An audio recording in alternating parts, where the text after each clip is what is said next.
उपछट की कहानी। एक साहूकार था। साहूकारिनी रजस्वला हुई। वह सब जगह हाथ लगाती थी। वह खाना बनाती थी, पानी भरती थी, सब काम कर लेती थी। कुछ दिन बाद उसके एक पुत्र हुआ। उसकी इन्होंने शादी की। शादी के कुछ दिनों बाद साहूकार और साहूकारिनी की मृत्यु हो गई। मृत्यु के बाद साहूकार तो बैल बना और साहूकारिनी कुतिया। वे दोनों अपने बेटे के घर पर ही पहुंच गए। बेटा बैल से खूब काम लेता था, दिन भर खेत में जोतता और कुएं में से पानी निकलवाता। कुतिया उसके घर की रखवाली करती थी। जब उनको वहां 1 साल हो गया तो उस लड़के के पिता का श्राद्ध आया। श्राद्ध के दिन खूब पकवान बनवाए गए, उसमें खीर भी बनवाई गई। उसी समय एक चील उड़ती हुई आई जिसके मुंह में मरा हुआ सर्प था। वह सर्प उसके मुंह से छूट गया और खीर में गिर गया।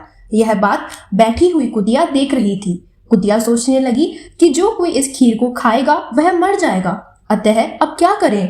कुतिया ने उस खीर में अपना मुंह दे दिया। जब लड़के की बहू ने देखा कि कुतिया ने उस खीर में मुंह दे दिया है तो वह डंडा लेकर कुतिया के पीछे भागी और उसकी पीठ में ऐसा डंडा मारा कि कुतिया की हड्डी टूट गई। जब रात हुई तो कुतिया बैल के पास आई और बोली, आज तो तुम्हारा श्राद्ध था, तुम्हें तो खूब भोजन मिला होगा। बैल बोला, मुझे तो आज कुछ भी नहीं मिला, दिन भर खेत में ही काम पर लगा रहा। कुतिया बोली, आज श्राद्ध की खीर बनाई थी, उसमें चील ने सर्प डाल दिया था। लोगों के मरने से बचने के लिए मैंने खीर में अपना मुंह दे दिया था, जिससे बहू ने मेरी पीठ पर ऐसा डंडा मारा कि मेरी हड्डी टूट गई। इससे बहुत दर्द हो रहा है और कुछ खाने को भी नहीं मिला। यह सब बात बहू ने सुन ली। उसने कुतिया व बैल की सब बातें अपने पति से कही।